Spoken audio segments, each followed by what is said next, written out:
कविता रानी जी ने दिया है 18 सवाल सही, एक सवाल गलत है। एक सवाल गलत हो गया।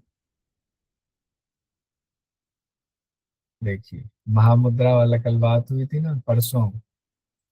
जिस साधन से नारी समूह का शोधन होता है, सूर्य और चंद्रमा को चलाया जाता है, वो निम्न में से कौन सा है? हाँ, कविता रानी जी। अरे उसके बाद है सुरभि जी का, दो कैसे गलत हो गया सुरभि जी?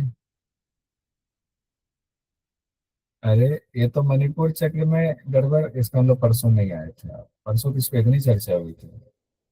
सबसे पहले किसकी उत्पत्ति हुई? भोगों के लिए तो इंद्र की उत्पत्ति, अपने क्लास नहीं आए थे आप? अच्छा, क्लास ही नहीं आए तो फिर क्या करें? सुरभि जी हो क्लास में?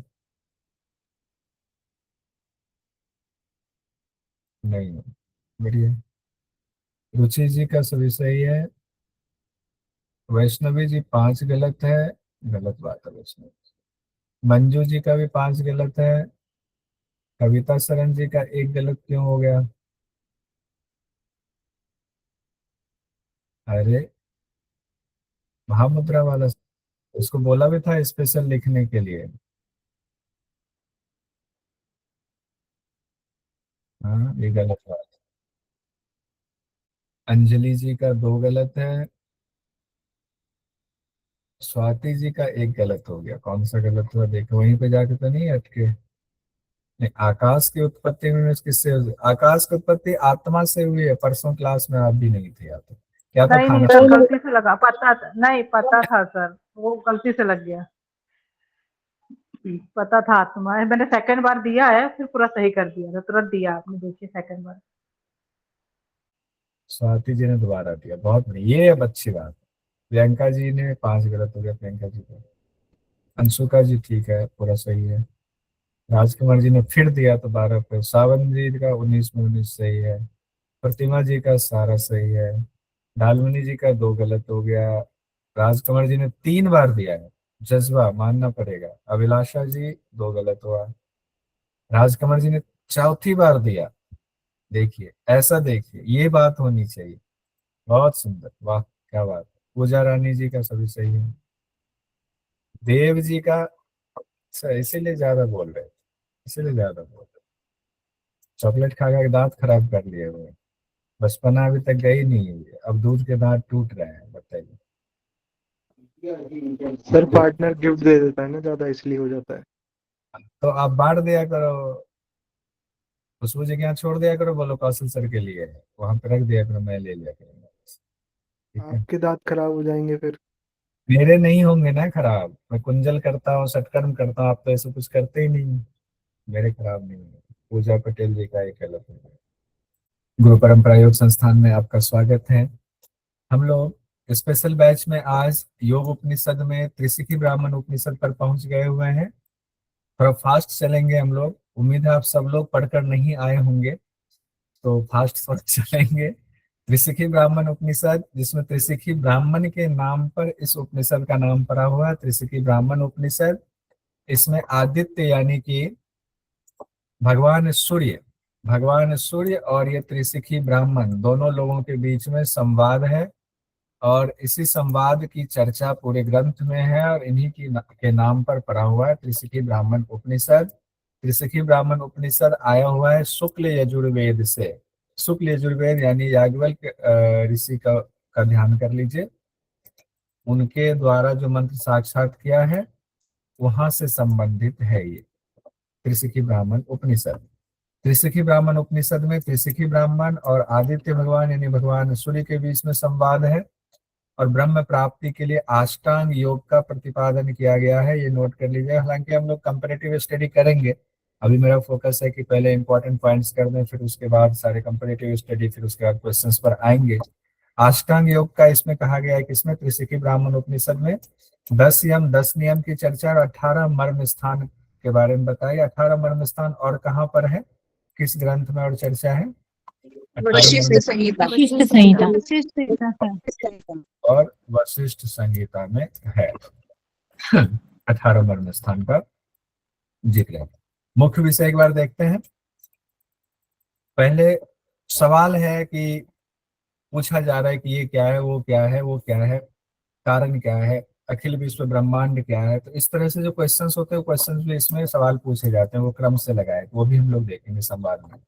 फिर योग में कहा गया अष्टांग योग की चर्चा, ज्ञान योग कर्म योग की बहुत सुंदर परिभाषा बताई गई है। फिर उसके बाद योग के 8 अंग की परिभाषा बताई गई, यहाँ से भी सवाल पूछे जाते हैं। यम नियम की परिभाषा, फिर 10 यम 10 नियम की चर्चा आई हुई है, 10 यम और 10 नियम भी बताएंगे, वो भी देखेंगे।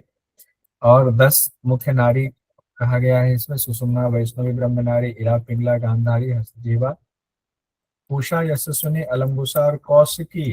देखिए 10 नारियों का कंपैरेटिव स्टडी कर लीजिए, जो मुख्य मुख्य नारियां बताई गई हैं सारे ग्रंथों का निकाल के उसका कंपैरेटिव स्टडी तैयार कीजिए, बहुत आनंद आएगा। फिर हम लोग आते हैं प्राण में, 10 प्राण, पंच मुख्य प्राण और 5 उप प्राण। फिर महाभूत तत्वों का शरीर में स्थान कहाँ है, वो चर्चा भी इसमें है। 5 महाभूत और उसके देवता की चर्चा है, वो भी हम लोग देखेंगे।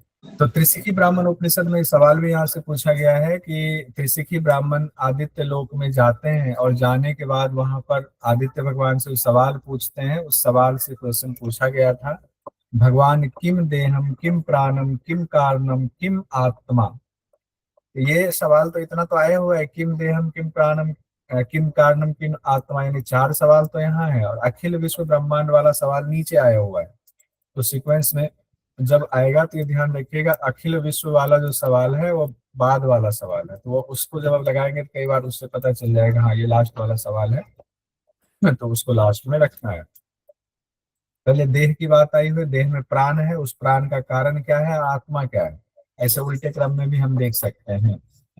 तो इसमें सवाल हो गया, यह देह क्या है, प्राण क्या है, कारण क्या है, और यह आत्मा क्या है। फिर उसके बाद आदित्य भगवान कहते हैं, अब एक एक चीज का जवाब देंगे। सभी कुछ शिव स्वरूप है, यहाँ शिव की चर्चा आई हुई, जितने योग उपनिषद है तकरीबन सभी योग उपनिषद में भगवान शिव की महत्ता बताई गई। हठ योग से जुड़ा हुआ ऐसा लगता है कि हठ योग से संबंधित है, बहुत सारी चीजें मिलती है। वो शिव ही नित्य है, शुद्ध है, निरंजन है, विभु है, अद्वय है और आनंद स्वरूप है।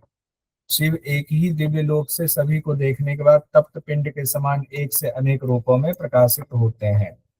एक से अनेक में वो शिव ही बट जाते हैं। तो सबको प्रकाशित करने वाले कौन है, तो वो शिव ही है।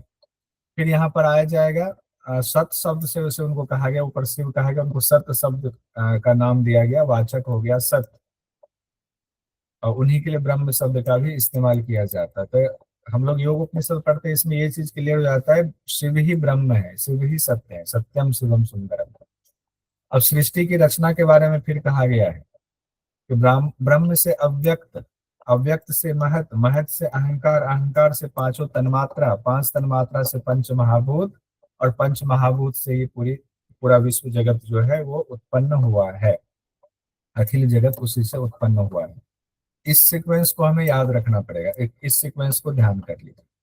ब्रह्म थे, उससे अव्यक्त, अव्यक्त से महत, महत से अहंकार, अहंकार से पांचों तन्मात्रा, 5 तन्मात्रा से पंचमहाभूत, पंचमहाभूत से पूरे विश्व का प्रादुर्भाव हुआ है। इसमें बहुत ज्यादा कुछ डिफरेंट नहीं होगा, एक ये ब्रह्म से अव्यक्त, अव्यक्त से महत, ये 2 लाइन यहाँ पर दिक्कत होगी। उसके बाद तो तकरीबन आपका सीक्वेंस बन जाएगा, महत से अहंकार है, अहंकार से पांचों तन्मात्रा की बात आई हुई है, तन्मात्रा से पंचमहाभूत है। इस बीच में एकादश इंद्रिय छूटा हुआ है, मिसिंग है, तो उसको छोड़ देंगे। अभी इतना सीक्वेंस में हम लोग ले लेंगे। क्वेश्चन पूछा हुआ था, पेपर लीक होने के शक में रद्द हो गया था। त्रिशिखी ब्राह्मण उपनिषद में भगवान सूर्य के समक्ष त्रिशिखी ऋषि द्वारा पूछे गए प्रश्नों का सही क्रम क्या है, कारण क्या है, अखिल जगत क्या है, आत्मा क्या है, प्राण क्या है, शरीर क्या है। तो सबसे पहले शरीर पूछा गया, शरीर के बाद प्राण आएगा, प्राण के बाद कारण क्या है, फिर आत्मा क्या है, फिर अखिल जगत क्या है। ये लास्ट वाला क्वेश्चन हो जाएगा, ये 5वें नंबर पर आएगा, अखिल जगत क्या है। तो आपका होगा शरीर क्या है, ई वाला सबसे पहला, अच्छा ये चौथे में ही ई से हो रहा है, यहाँ से देखेंगे। उसके बाद यम नियम आसन आदि जो अष्टांग योग का प्रादुर्भाव किया गया है, उसके बारे में कहा गया है, साधना के द्वारा ज्ञानमयी शिखा का प्रादुर्भाव होता है। किसके द्वारा, कौन सी साधना से, अष्टांग योग की साधना से।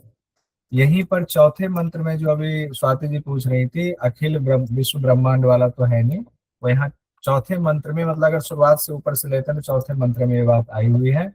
तद अखिलम किम इति, यानी वह अखिल विश्व क्या है, ये कहा गया है।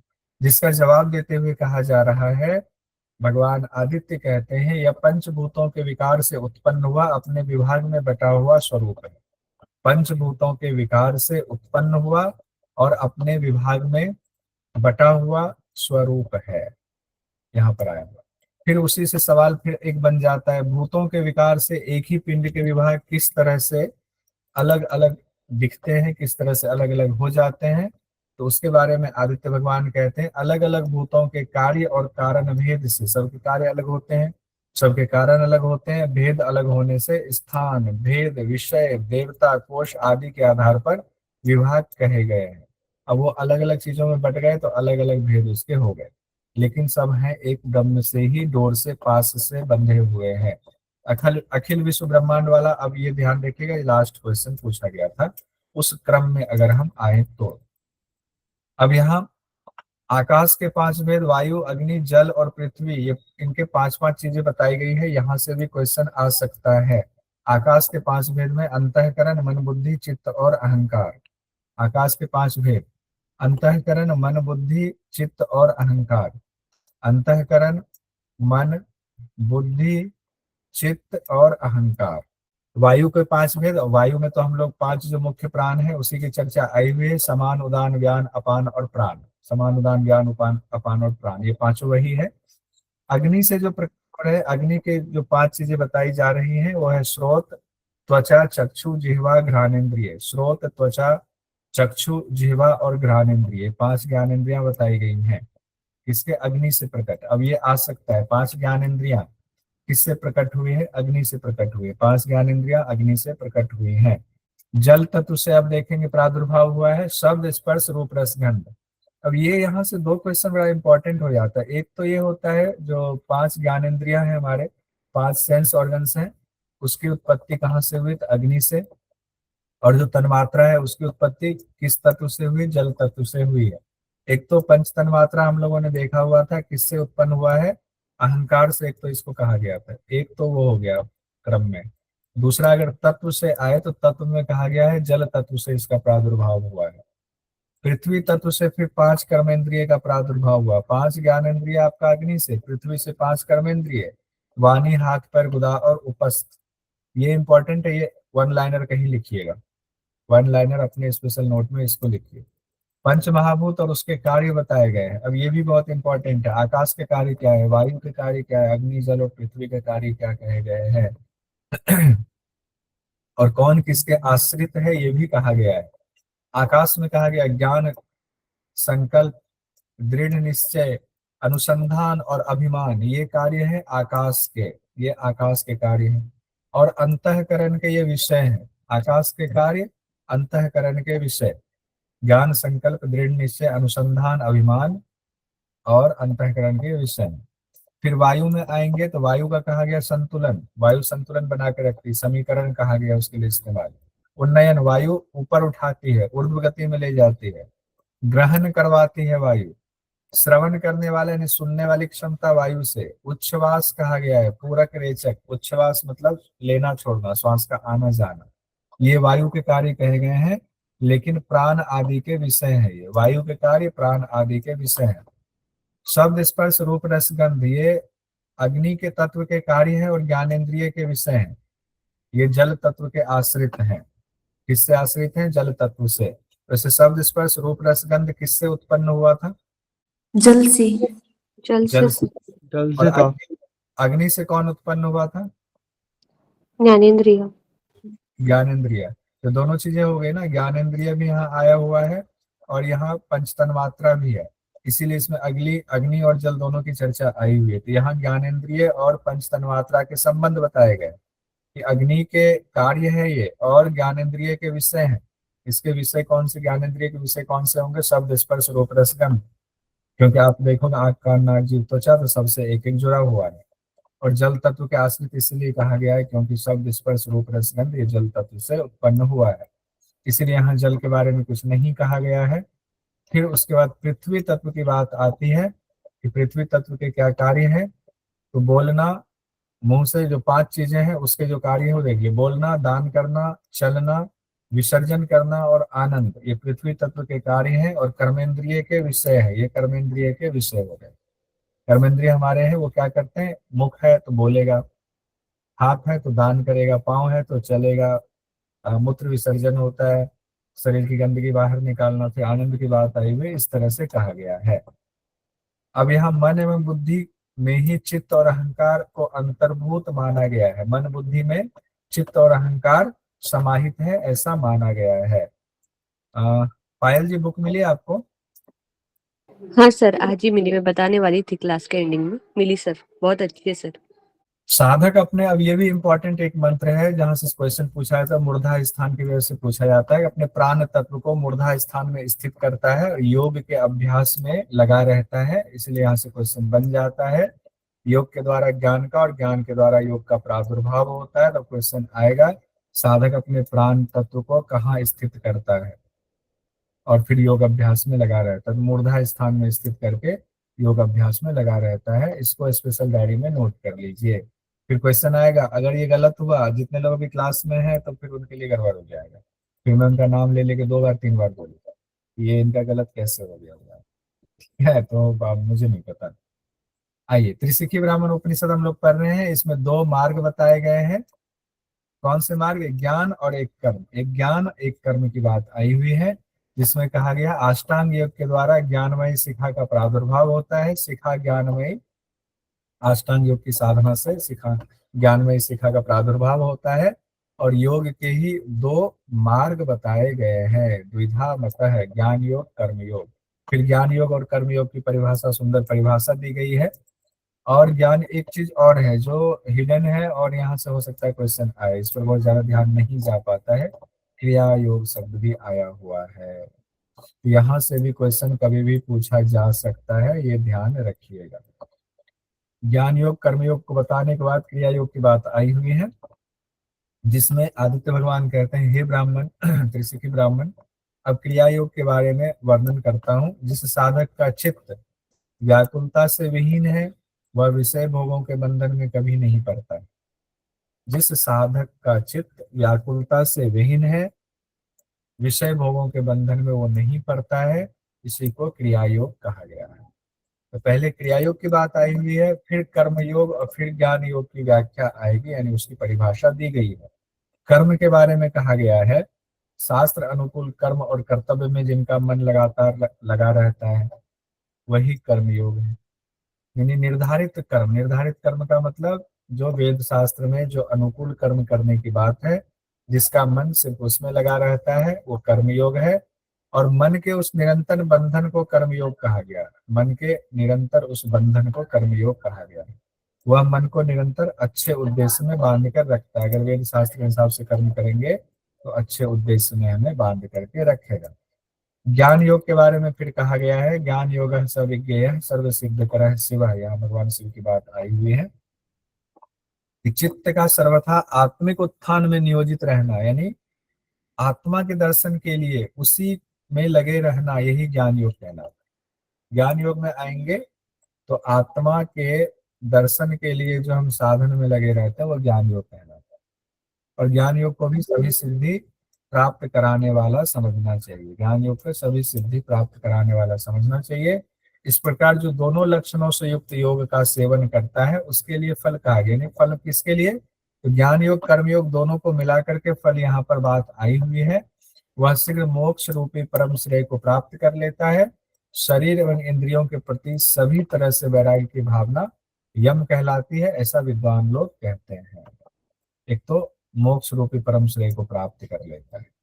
आइए एक साथ फल देखें तो क्या चीज हो गया? ज्ञान योग से श्रेष्ठ एवं कल्याणकारी सिद्धियां प्राप्त होती हैं और वह शीघ्र मोक्ष रूपी परम श्रेय को प्राप्त कर लेता है।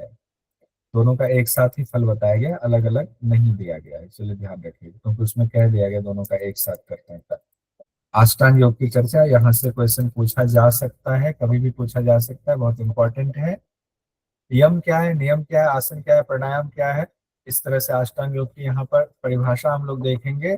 यम के बारे में कहा गया, देहेंद्रियेषु वैराग्यम यम इति उच्यते बुद्धे, यानी कि शरीर और इंद्रियों के प्रति सभी प्रकार से वैराग्य की भावना यम है। अब ये अलग बात कही गई यम के बारे में। शरीर और इंद्रियों के प्रति सभी प्रकार से वैराग्य, शरीर इंद्रियों के प्रति सभी प्रकार से वैराग्य यम है। त्रिशिखी ब्राह्मण उपनिषद में ये कहा गया है। नियम पर अगर हम लोग आते हैं, नियम अनुरक्ति परे तत्वे सततम नियम है स्मृतः। परमात्म तत्व से निरंतर अनुरक्ति रखना ही नियम है। परमात्म तत्व से अनुरक्ति, अनुरक्ति मतलब प्रेम, परमात्म तत्व से प्रेम रखना ही नियम है। शरीर इंद्रियों के प्रति सभी प्रकार से वैराग्य की भावना ही यम है। आसन में कहा गया है सभी वस्तुओं में उदासीन भाव, ये बहुत इंपॉर्टेंट है, इसका तो सारा ही इंपॉर्टेंट है, अष्टांग योग वाला बहुत ही इंपॉर्टेंट है। अलग तरीके की बात कही गई, कभी भी पूछा जा सकता है। सर्व वस्तु उदासीन भाव भाव आसनम उत्तमम, भाव आसनम उत्तमम, यानी सभी वस्तुओं में उदासीन भाव ही सर्वश्रेष्ठ आसन है। उत्तमम कहा गया, सर्वश्रेष्ठ आसन है। अब प्राणायाम में हम लोग देखते हैं जगत सर्वम इदम मिथ्या प्रतीति ही प्राण संयम है, यानी इस जगत में जो मिथ्या स्वरूप है इस जगत का, उसको जब हम समझ लेते हैं तो वही प्राणायाम है। जगत से मिथ्या स्वरूप को समझ लेना, यही प्राणायाम कहा गया। देख रहे हैं सब कुछ जो है बिल्कुल डिफरेंट है, बाकी जगहों से मैच नहीं कर रहा है, इसीलिए त्रिशिखी ब्राह्मण का ये बहुत इंपॉर्टेंट हो जाता है। यहाँ से कभी भी क्वेश्चन पूछा जा सकता है। चित्त का अंतर्मुखी भाव ही प्रत्याहार है, चित्त का अंतर्मुखी भाव, चलिए ये तो एक कॉमन सा लगता है, चित्त का अंतर्मुखी भाव प्रत्याहार है। चित्त से अंतर्मुखी भाव है प्रत्याहारस्तु सत्यम। फिर धारणा की बात आती है, चित्त से निश्चयी भावो धारणा धारणम विदु। चित्त का निश्चल भाव धारण कर लेना ही धारणा है। चित्त जब निश्चल हो जाता है, यानी चित्त किसी विषय में नहीं जा रहा है, तो वो ही धारणा है, उस स्थिति को धारण कर लेना धारणा है। फिर ध्यान की बात आई हुई है, जिसमें कहा गया सोहम चिन्मात्र में वेति चिंतनम ध्यानम उच्यते, मैं चिन्मात्र स्वरूप हूँ, इस तरह का चिंतन ही ध्यान है। मैं चिन्मात्र स्वरूप हूँ, इस तरह का चिंतन ही ध्यान कहलाता है। चिन्मात्र स्वरूप आत्म स्वरूप हूँ, उसी की बात आई। समाधि में कहा गया ध्यानस्य विस्मृति ही सम्यक समाधि विधीयते, यानी ध्यान का पूर्ण रूप से विस्मरण हो जाना। जिस चीज का आप ध्यान कर रहे हैं उसका भी जब विस्मरण हो जाए तो वही समाधि कहा गया है। समाधि भी एक कॉमन सा है, ये समाधि किससे मिलता जुलता है, ये आप ये मान लो योग दर्शन से मिलता जुलता है समाधि वाला। तो ये आपको पूरा याद करना पड़ेगा अष्टांग योग का।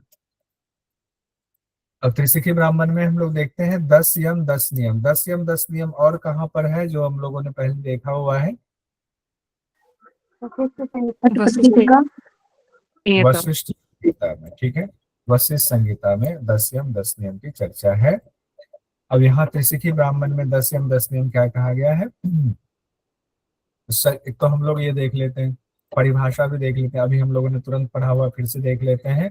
शरीर एवं इंद्रियों के प्रति सभी प्रकार से वैराग्य की भावना यम है, और परमात्म तत्व में निरंतर लगे रहना, प्रेम रखना ही नियम है। अहिंसा, सत्य, अस्तेय, ब्रह्मचर्य, दया, आर्जव, क्षमा, धृति, मिताहार और शौच, ये 10 कहा गया है। 10 हमें सीक्वेंस में याद रखना है किसी भी हालत में। तो अब हठ प्रदीपिका में आए तो एक श्लोक उसमें ये भी कहा गया है, यम में कौन श्रेष्ठ है, नियम में कौन श्रेष्ठ है। यम में किसको श्रेष्ठ कहा गया है? मिताहार को, और नियम में अहिंसा को। और देखिए यम नियम और दोनों ही, अहिंसा और मिताहार दोनों ही यम में ही है। और ऐसा ही जिन्होंने 10 यम 10 नियम लिखा है ना वहाँ पे क्या कहते हैं हठ प्रदीपिका में, उन्होंने भी यही दिया, या तो पहला वाला मंत्र गलत होगा या ये वाला गलत होगा, ठीक है, दोनों में से कोई एक गलत होगा। लेकिन दिया हुआ चूंकि 10 यम 10 नियम की बात आई तो लोगों ने सोचा है तो चलो दे देते हैं, लेकिन वहां पर जो मूल ग्रंथ है उसमें चर्चा नहीं। और अगर उसको मूल ग्रंथ का माना भी जाए तो दोनों में डिफरेंसेस है, वो डिफरेंसेस हमें पता होना चाहिए, कहीं इंटरव्यू वगैरह में पूछे तो आप बताना। तो 10 यम हो गया अहिंसा, सत्य, अस्तेय, ब्रह्मचर्य, दया, आर्जव, क्षमा, धृति, मिताहार, शौच। 10 नियम में कहा गया है तप, संतोष, आस्तिक भाव, दान, तप, संतोष, आस्तिक भाव, दान, आराधना, हरे, वेदांत श्रवण। उसके बाद श्रीमती जी जप और व्रत करती हैं, ह्रीमती जप और व्रत, ह्रीमती जप और व्रत, तप, संतोष, आस्तिक भाव, दान, आराधना, हरे, वेदांत श्रवण, श्रीमती जप और व्रत, श्रीमती जी जब व्रत करती हैं नियम से।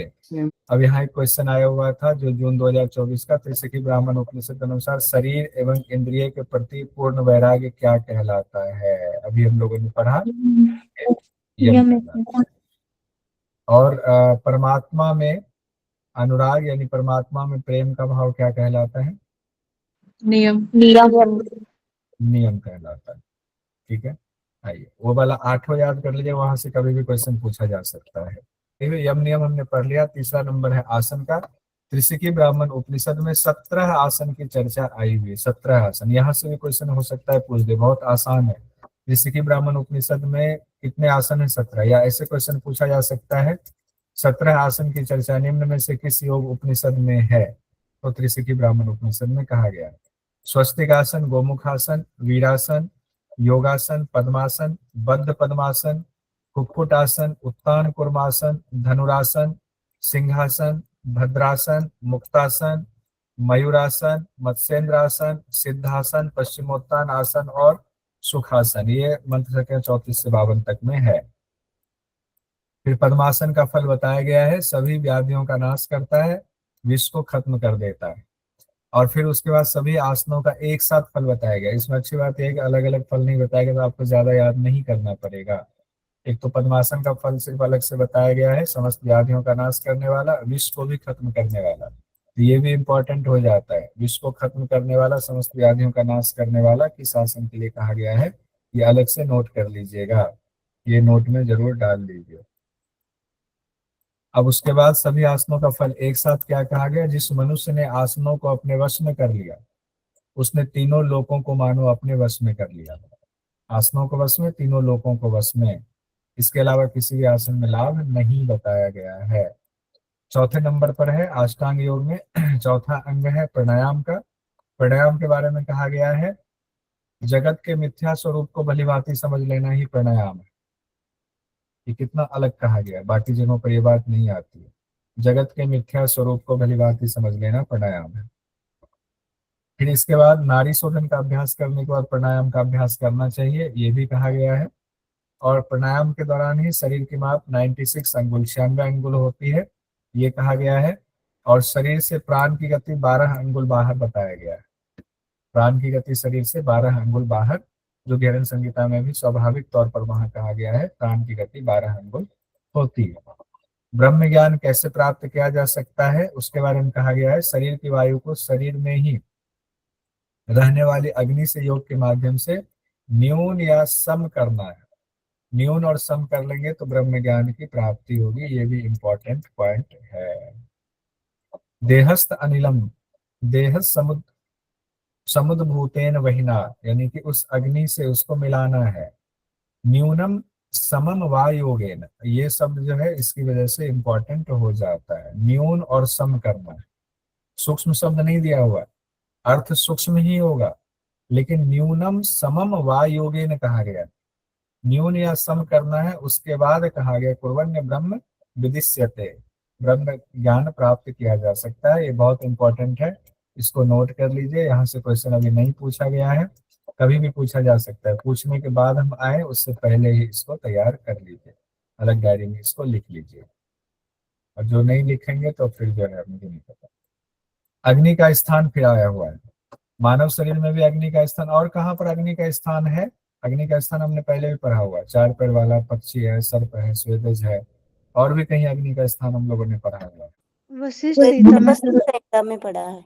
तो वहां भी देख लीजिएगा ये दोनों चीजें, अगर हो सकता है कहाँ कहाँ अग्नि का स्थान ऐसा बताया गया है तो दोनों ग्रंथ का नाम रख लेंगे। बहुत सारी चीजें वशिष्ठ संहिता से मैच कर रही है, कुछ कुछ चीजें जो है दूसरे ग्रंथ में आ रही है। मानव शरीर में पहले अग्नि का स्थान कहा गया, शरीर के मध्य में तप्त स्वर्ण की कांति से युक्त त्रिकोण है, वहीं अग्नि का स्थान है। मध्य शरीर, इसके लिए मध्य शरीर के लिए देह मध्य शब्द भी इस्तेमाल किया जाता है।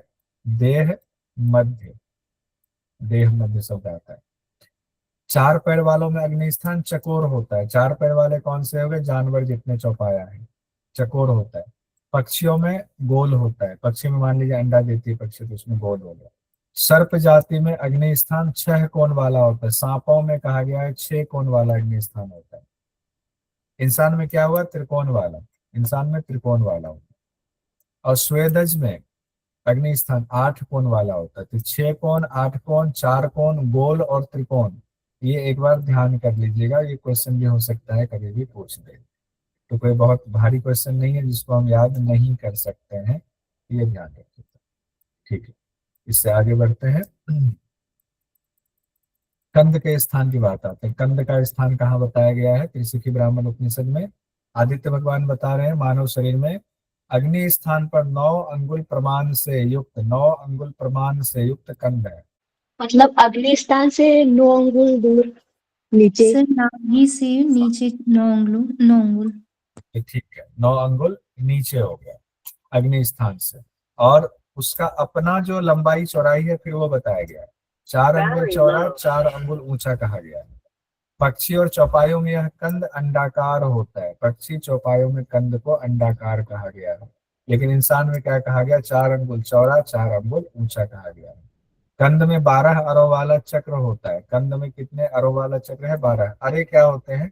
जैसे ये पहिया है, इसमें एक केंद्र है और इससे जो ये निकला हुआ है ना, ये केंद्र से जो उसके परिधि के लिए उसके सर्किल से जुड़ा हुआ, ये हो गया अरे, ये अरे हो गया अरे।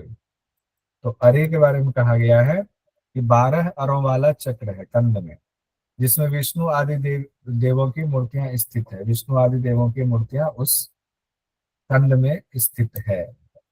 इसी चक्र में मैं अपनी माया से भ्रमण कराता हूँ। जीव 12 अरों से उसी में भ्रमण करता है। किस तरह भ्रमण करता है? जैसे मकड़ी अपने जाल में भ्रमण करता है, जाल बुनता है, फिर जाल को ही निगल जाता है इसी चक्र में। तो ये भी पॉइंट बहुत इंपॉर्टेंट है। फिर कुंडलिनी की चर्चा आई हुई है। कुंडलिनी को अष्ट प्रकृति वाला कहा गया, अष्टधा स्वरूपा कहा गया। अष्टधा वाला इससे पहले कौन सा उपनिषद पढ़ा था? उसमें कितना था कुंडलिनी का कहा गया था? सर 8 कुंडलिनी उपनिषद शक्ति फैलनी के अंदर। बहुत बढ़िया, उसमें भी अष्टधा बात आई थी। यहाँ पर 2 बात आई हुई, एक तो अष्टधा प्रकृति आई हुई, एक 8 लपेटा लिए हुए आई हुई। तो दोनों शब्द देखें, अष्टधा भी आई हुई है। देखिए, अष्टम प्रकृति रूपा कहा गया है, अष्ट प्रकृति रूपा। चा अष्टधा कुंडली कृता, दोनों बातें आई हुई थी। 8 तरह की उसकी प्रकृति है और 8 लपेटा लिए हुए रहती है। वह वायु, अन्न, जल के संचार को रोकती रहती है। वायु, अन्न, जल के संचार को रोकती रहती है। वह कंद को आच्छादित करके उसके पार्श्व में रहती है। पार्श्व मतलब किनारे में रहती है कंद को, कंद शब्द गलत लिखा हुआ है। कंद को आच्छादित करती है, आच्छादित मतलब घेर के रखती है और उसके किनारे में रहती है। वह कुंडलिनी अपने मुख से ब्रह्म द्वार के मुख को आच्छादित करके रखती है, यानी घेर करके रखती है। रास्ता बंद कर दिया, दरवाजा बंद। देह मध्य की बात आई हुई है। देह मध्य किसको कहेंगे? देह मध्य में कहा गया ना, अग्नि वाली बात आई हुई थी। तो देह मध्य के लिए बात आई हुई है। अपान से 2 अंगुल ऊपर, मेढ से नीचे। अपान से 2 अंगुल ऊपर, मेढ से नीचे शरीर का मध्य भाग माना जाता है। वहीं 4 पैर वाले जीवों के हृदय को मध्य भाग माना गया है। अन्य प्राणियों का मध्य भाग नाभि का मध्य क्षेत्र है। त्रिशिखी ब्राह्मण उपनिषद के मुताबिक देह मध्य का स्थान बताया गया है। अपान से 2 अंगुल ऊपर और मेढ से नीचे कहा गया है। इससे आगे नारियों की चर्चा फिर हम लोग देख लेते हैं। प्राणायाम के दौरान कहा गया है, अभी हम लोग प्राणायाम पर ही हैं। सुषुम्ना में कहा गया कंद के बीच में सुषुम्ना नाड़ी प्रतिष्ठित है, जो सीधी ऊपर की तरफ गई हुई है। प्राण और अपान से युक्त सुषुम्ना नाड़ी शरीर में 4 प्रकार से प्रकाशित होती है। शरीर मेरा छोटा हुआ, शरीर में 4 प्रकार से प्रकाशित होती है। फिर वैष्णवी ब्रह्म नारी की चर्चा आई हुई है। ब्रह्मरंध्र तक गमन करने वाली वैष्णवी ब्रह्म नारी है। कहाँ तक गमन कर रही है? ब्रह्मरंध्र तक मोक्ष प्रदान करती है वैष्णवी ब्रह्म नारी। इरा हो गया कंध से निकलकर बाई नासिका, पिंगला कंध से निकलकर दाई नासिका, गांधारी बाई आंख, हस्तजिह्वा दाई आंख। गांधारी और हस्तजिह्वा, बाई आंख दाई आंख कहा गया। इसका कंपैरेटिव स्टडी मैंने बोला था, सब लोग तैयार कीजिएगा। मेरे पास तैयार है, इसको बाद में देखेंगे। पूषा में कहा गया गुदामूल से निकलकर दाएं कान तक गई है। यशस्विनी कहा गया बाएं कान तक गई है। लेकिन यहाँ देखिए गुदामूल शब्द आया हुआ है, ये ध्यान रखिएगा। अलम्बुसा और कौशिकी में कहा गया अलम्बुसा मेढ स्थान के अंत तक नीचे की तरफ गई हुई, यानी लिंग स्थान के अंत तक नीचे की तरफ। अलम्बुसा लिंग स्थान से जुड़ी हुई हो गई। कौशिकी नाड़ी के बारे में कहा गया, कंध से नीचे पैर के अंगूठे तक कौशिकी नाड़ी गई। तो ये भी इंपॉर्टेंट है। तो ये सारा ज्ञान हमें नोट करना पड़ेगा और बार बार देखेंगे तो याद हो जाएगा, कोई बहुत बड़ी बात नहीं है। ये 10 नाड़ियां कंध से निकली हुई कही गई हैं। बहुत सी स्थूल और सूक्ष्म नाड़ियां भी निकलती हैं, जिसको मिला करके आदित्य भगवान कहते हैं कि 72,000 नाड़ियों की संख्या होती है। अच्छा, 72 करोड़ नाड़ियां भी कहीं बताई गई हैं क्या किसी ग्रंथ में? जी सर, पर चलिए ठीक है। और सर इसके बाद वशिष्ठ संहिता में है ना, सुषुम्ना नाड़ी कोई वैष्णवी नाड़ी का है। हाँ, उसमें कहा गया वैष्णवी ब्रह्म नाड़ी कहा गया है, उसको नोट कर लीजिएगा। बढ़िया, उसको अलग से नोट कर लीजिए। एक एक पॉइंट जब इसी तरह कह रहा हूँ, एक एक पॉइंट जब उस जिस समय बोलते हैं उस समय अगर डायरी में नोट रहेगा ना, लास्ट में पूछने की जरूरत भी नहीं पड़ेगी, पलटते गए होता गया। कंपैरेटिव स्टडी भी आपका बाद में उसी से बन जाएगा। फिर 10 प्राण की चर्चा है। प्राण और अपान को प्रधान माना गया है। 5 मुख्य प्राण और उसके स्थान और कार्य की चर्चा पहले हम लोग देख लेते हैं। प्राण, अपान, समान, उदान और व्यान। प्राण में कहा गया है मुख्य एवं नासिका का मध्य भाग, हृदय, नाभि मंडल, पैर का अंगूठा। ये 5 स्थान प्राण के लिए कहा गया। कौन कौन सा? मुख, नासिका का मध्य भाग, हृदय, नाभि मंडल, पैर का अंगूठा। और कार्य कहा गया अमाशय में स्थित रस को एकत्र किया, फिर उसको अलग अलग स्थापित कर दिया। अमाशय में स्थित रस को एकत्र किया, फिर पूरे शरीर में भेज दिया। सभी कार्य प्राण वायु अलग अलग स्थित होकर करता है। तो सभी प्राण करेंगे तो प्राण ही बढ़ जाते हैं, बाकी प्राण इन्हीं का नाम अलग अलग जगहों पर अलग अलग हो जाता है। लेकिन एग्जाम में जब इनकी जगह की बात आती है तो ये ध्यान रखना पड़ेगा। अपान वायु में कहाँ कहा गया? गुदा, मेढ्र, जंघा और घुटना। गुदा, मेढ्र, जंघा और घुटना।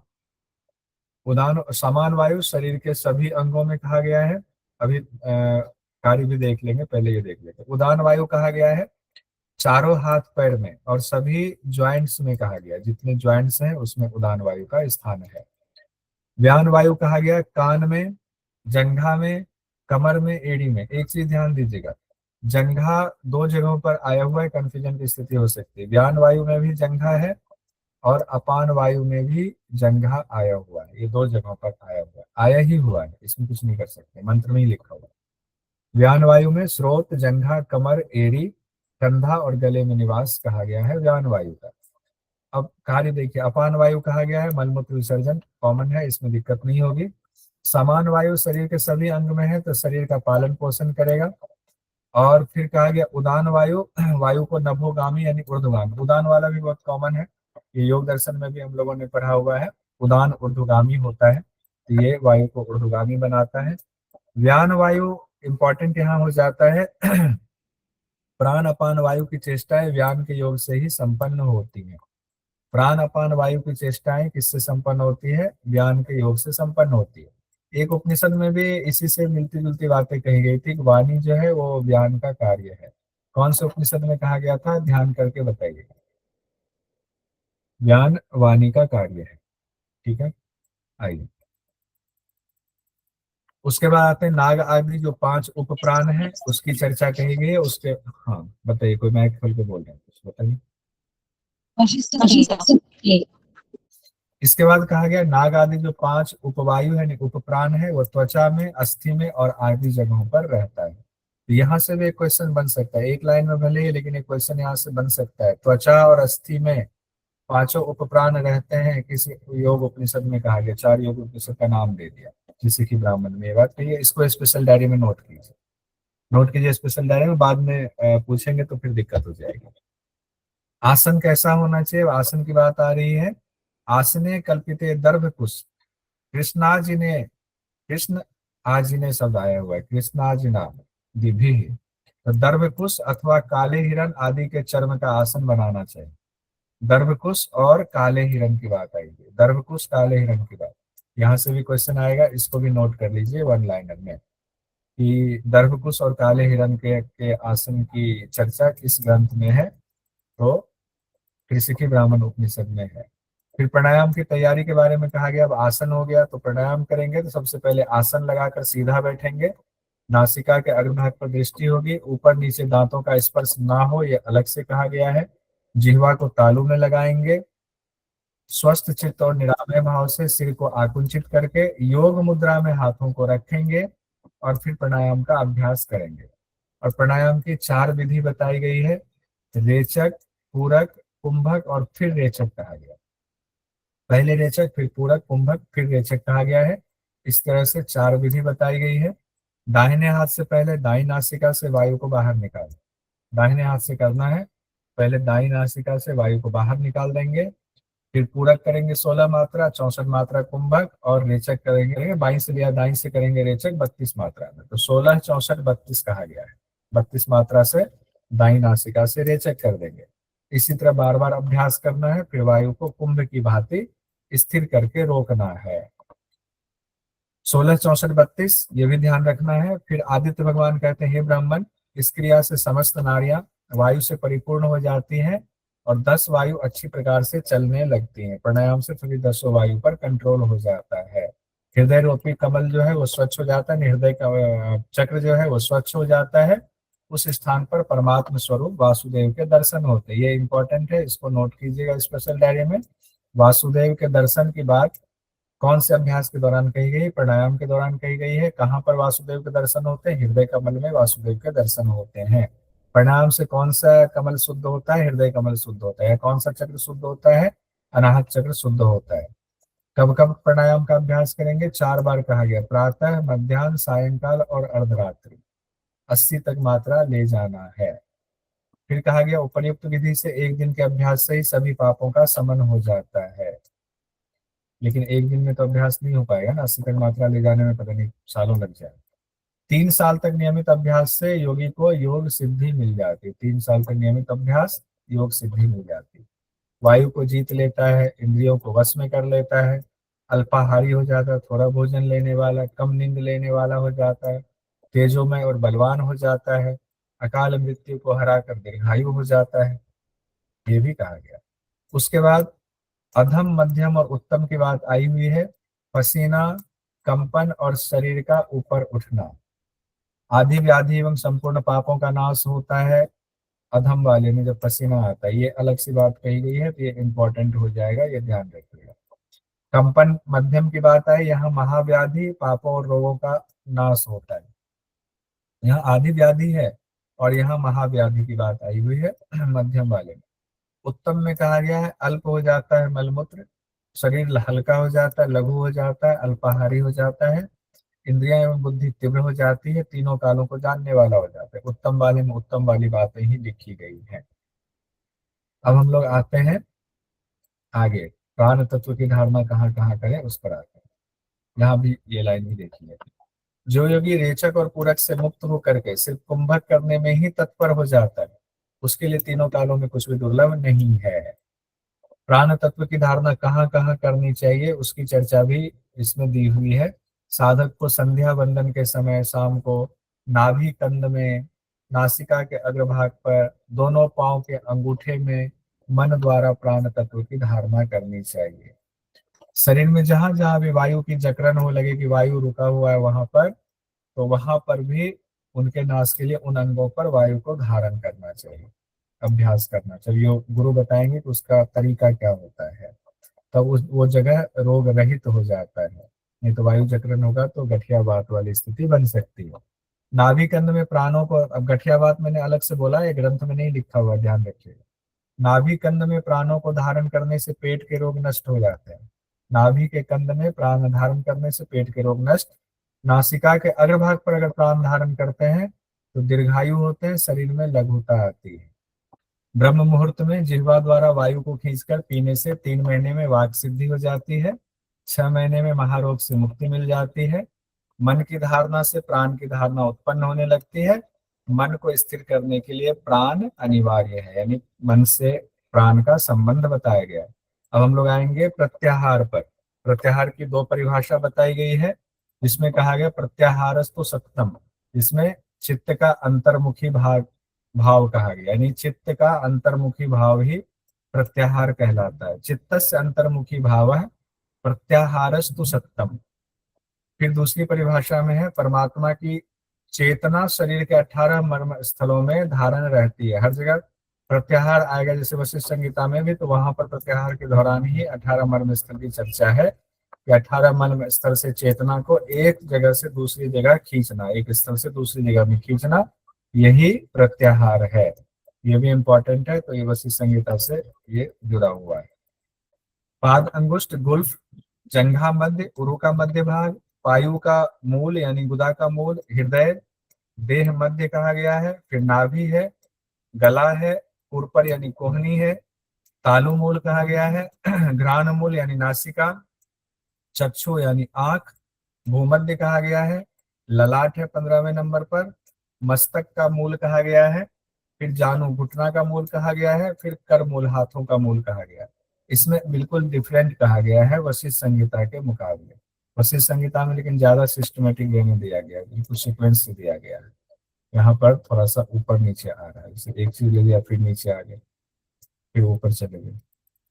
आइए, तो इसका सीक्वेंस तो किसी न किसी तरीके से आपको ध्यान रखना पड़ेगा। दोनों का एक साथ टेबल बना लीजिएगा, वशिष्ठ संहिता का और त्रिशिक्षी ब्राह्मण का। छठे पर अष्टांग योग में छठे पर आ गए हम लोग धारणा में।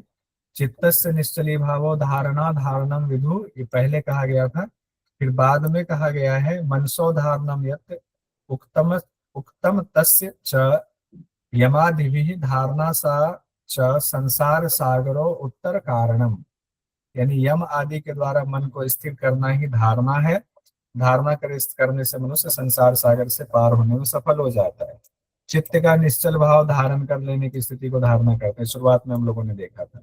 फिर उसके बाद में ये वाली परिभाषा आई हुई है, यम आदि के द्वारा मन को स्थिर करना धारणा है। धारणा करने से मनुष्य संसार सागर से पार होने में सफल हो जाता है। हाँ, सावन जी बताइए। अब पंचधारणा, धारणा में चर्चा आती है पंचधारणा की। पंचधारणा में कहा गया है पैरों से घुटने तक का भाग पृथ्वी तत्व का, ये इंपॉर्टेंट होता है। घुटने से कमर तक का भाग जल तत्व का भाग, शरीर के कटी प्रदेश से मध्य में अग्नि का भाग, नाभि से नासिका तक वायु का स्थान, नासिका से ब्रह्मरंध्र तक आकाश तत्व का स्थान कहा गया है। अब इसमें धारणा करनी है तो कैसे करनी है? पैरों से घुटने तक का भाग जो पृथ्वी तत्व का भाग है, उसमें कहा गया पीले रंग से युक्त 4 कोण वाला, इसको मान करके मन में ऐसा भाव बिठाएंगे और उसमें 5 घंटे यानी 2 घंटे तक इस स्थान पर धारणा करेंगे। फिर जो जल तत्व है जिसका कि घुटने से लेकर के कमर तक का भाग है, उसमें कहा गया अर्धचंद्राकार भाव करेंगे, श्वेत रंग का भाव करेंगे और 4 घटी तक करनी है। यहाँ 2 घटी है, 2 घटी बढ़ गया हुआ है, सॉरी 10 घटी, 6 घटी बढ़ गया, क्या हो रहा है आज, 5 घटी है यहाँ पर, यहाँ 10 घटी, 5 घटी बढ़ा हुआ है, यानी 2 घंटा और यहाँ 2 घंटा और बढ़ गया तो 4 घंटा हो गया। फिर 15 घटी हो जाएगा अग्नि तत्व के स्थान में। अग्नि की लपटों की तरह ही ध्यान करना है और सिंदूर जैसा रंग होगा, इस भाव के साथ अग्नि स्थान का ध्यान करना है 6 घंटे तक, यानी 15 घटी तक। 5 घटी, 10 घटी, 15 घटी। फिर नाभि से नासिका तक का वायु का स्थान कहा गया है, 5 घटी और बढ़ जाएगा, 20 घटी तक यहाँ पहुंचेंगे। और यहाँ कहा गया वेदी के सदृश जो है आकार करना है, वेदी कहा गया, यानी कि यज्ञ की जो वेदी होती है। और रंग कैसा? तो धूम के रंग का, वायु का रंग धूम के रंग का, 8 घंटे तक यानी 20 घंटे तक। नासिका से ब्रह्मरंध्र तक कहा गया है आकाश तत्व का स्थान नीले रंग के समान, आकाश का रंग नीला होता है तो नीले रंग का ध्यान करना है। इसमें नहीं कहा गया कितनी घटी तक करेंगे, एक बार इस जगह से हम लोग देख लेते हैं। इसमें परमात्मा के ध्यान की चर्चा है, जहां से क्वेश्चन पूछा जाता है। पहले हम लोग देखते हैं पृथ्वी तत्व का अंश, पैर से लेकर के घुटने तक का भाग हो गया पृथ्वी तत्व का। और इसमें देवता जोड़ा गया है, किनका ध्यान करना है? चतुर्बाहु किरीट युक्त अनिरुद्ध हरि का ध्यान करना है। फिर कहा गया घुटने से लेकर कमर तक का भाग कहा गया देव नारायण का ध्यान करना है, जल तत्व में देव नारायण का। फिर उसके बाद नारायण का कहा गया है जल तत्व में। फिर उसके बाद आया हुआ है आपका शरीर के कटी के मध्य में अग्नि का स्थान, इसमें कहा गया है देव हो गए प्रद्युम्न, देव प्रद्युम्न हो गए। फिर उससे ऊपर नाभि से नासिका तक का भाग आ गया वायु तत्व का अंश, और इसमें कहा गया है संकर्षण देव का ध्यान करेंगे, संकर्षण देव का ध्यान करेंगे। और फिर कहा गया नासिका से ब्रह्मरंध्र तक, नासिका और इस नासिका से ब्रह्मरंध्र तक आकाश तत्व का, परमात्मा वासुदेव का ध्यान करेंगे, परमात्मा वासुदेव का ध्यान करेंगे। तो देव अगर सीक्वेंस में हमें देखना जाए तो चतुर्बाहु किरीट युक्त अनिरुद्ध हरि, नारायण का, फिर प्रद्युम्न का, फिर संकर्षण का, फिर वासुदेव का। नारायण हरि, सॉरी, चतुर्बाहु किरीट युक्त अनिरुद्ध हरि, नारायण, प्रद्युम्न, संकर्षण और वासुदेव। वासुदेव का सबसे ऊपर कहा गया है। इसका एक टेबल बना लीजिएगा तो टेबल में ज्यादा अच्छा रहेगा। इसे हमने शायद बनाया हुआ, हाँ बनाया हुआ है नीचे, ठीक है। इसको टेबल को अपने से भी एक बना लीजिएगा, परीक्षा की दृष्टि से महत्वपूर्ण है। जिसमें कहा गया है, इसको सीधे टेबल में पढ़ते हैं हम लोग। पृथ्वी में कहा गया चतुर्बाहु किरीट युक्त अनिरुद्ध हरि, जल तत्व के लिए नारायण का कहा गया है, अग्नि में प्रद्युम्न का कहा गया है, वायु के लिए संकर्षण देव को कहा गया है, और आकाश में परमात्मा वासुदेव की बात आई हुई है। फिर यहाँ पर, हाँ, जो योगी लगातार अभ्यास करता है, निरंतर अभ्यास करता है, वो परमात्मा का साक्षात्कार कर लेता है। कौन सी चीजें पढ़ रहे हैं हम लोग? पंचधारणा पढ़ रहे थे। पंचधारणा में पांचों तत्वों की धारणा हमने देखा, पांचों तत्वों के स्थान बताए गए हैं। यहाँ चक्र से अलग कहा गया है, ये ध्यान रखेंगे। योगासन में आरूढ़ हो जाएंगे, फिर हृदय प्रदेश में चिंतन करेंगे, नासिका के अग्रभाग पर दृष्टि रखेंगे, जिह्वा का तालू से स्पर्श कराएंगे, दांतों का दांतों से स्पर्श करते हुए शरीर को ऊंचा उठाकर बैठेंगे। ये एक अलग बात कही गई है, दांतों से दांतों का स्पर्श कराना है। शरीर सीधा और ऊंचा होगा। विशुद्ध आत्म बुद्धि से इंद्रियों को संयमित करेंगे और वासुदेव भगवान का ध्यान करेंगे। और वासुदेव के ध्यान से 7 जन्मों का पाप कहा गया है खत्म हो जाता है। 7 जन्मों का पाप खत्म हो जाता है, ये ध्यान करेंगे, ये अलग से नोट कर लीजिएगा। अब ये भी इंपॉर्टेंट है, जिसमें कि जागृत अवस्था, स्वप्न अवस्था, तुर्यावस्था को बताया गया है। तो इसको सीधे हम लोग टेबल में आते हैं। जागृत अवस्था कहा गया है नाभि केंद्र से लेकर हृदय प्रदेश तक जागृत अवस्था का स्थान है। यहाँ से क्वेश्चन बन सकता है, इंपॉर्टेंट है, इसको इंपॉर्टेंट नोट कर लीजिए। नाभि केंद्र से लेकर हृदय तक जागृत अवस्था। फिर स्वप्न अवस्था में कहा गया है कंठ में स्थित है। सुसुप्ति के लिए कहा गया है तालु के मध्य में सुसुप्ति है। तुर्यावस्था को कहा गया है भ्रिकुटी के मध्य में तुर्यावस्था प्रतिष्ठित है। और तुर्यातीत अवस्था भी कहा गया है, जिसके लिए कहा गया ब्रह्मरंध्र में पर ब्रह्म की ओर लक्ष्य करके स्थित है तुर्यातीत। जागृत, स्वप्न, सुसुप्ति, तुर्यावस्था और तुर्यातीत अवस्था, उसके स्थान बताए गए हैं, जो कि इंपॉर्टेंट हो जाता है परीक्षा के लिए। 7वें नंबर पर हम लोग आते हैं। 8 अंगों में 7वां अंग है हमारा ध्यान का, जिसमें सोहम ध्यान की बात आई हुई है। मैं चिन्मात्र स्वरूप हूँ, ऐसा चिंतन करना चाहिए। तो मैं चिन्मात्र स्वरूप हूँ, इस तरह का चिंतन करना ही ध्यान कहलाता है। और विधि में कहा गया है हृदय कमल में, हृदय कमल के बीच में चैतन्य ज्योति स्वरूप तुर्यातीत आनंदमय चिन्मय प्रकाशवान विभू रूप परब्रह्म का दीपक की लौ की तरह, मणि के प्रकाश की तरह ध्यान करेंगे। तब योगी को, उस साधक को मुक्ति मिल जाती है। हृदय कमल में कहा गया ध्यान के लिए, ये ध्यान रखिएगा। ध्यान वाले में हृदय कमल में कहा गया है, जो 7वां अंग है वहां किसमें ध्यान करना है? हृदय कमल में ध्यान करना है। ये भी स्पेशल नोट में लिख लीजिए। विश्व रूप देव का जो स्थूल, सूक्ष्म या फिर अन्य दूसरे स्वरूप का जो भी ध्यान करता है वो परब्रह्म स्वरूप ही हो जाता है। फिर उनको अनिमा आदि अष्ट सिद्धियां प्राप्त होती हैं। कि ध्यान में अनिमा आदि सिद्धियां कही गई हैं। और लास्ट में हम पहुंच गए 8वें अंग पर, समाधि पर, जिसमें ध्यान की पूर्णतः विस्मृति की बात कही गई है। 32वें नंबर का यहाँ पर ये मंत्र है, ये ध्यान रखिए। 32वां नंबर यानी ऊपर से हमने उठा करके यहाँ लिया हुआ है। फिर जो इस दौरान जो कहा गया है 161 में 62 में का, उसको भी रखा है। ये ऊपर का मंत्र है, 131 नहीं है, ध्यान रखिए। तो ध्यान का पूर्ण रूप से विस्मृत हो जाना समाधि है। पहले हम लोगों ने इसको देख लिया हुआ था। समाधि सतु विज्ञेय सर्ववृत्ति विवर्जित है, यानी जीवात्मा और परमात्मा का बोध हो जाना, और जितनी वृत्तियां हैं उससे आप मुक्त हो जाते हैं, सारी वृत्तियों का निरोध हो जाता है।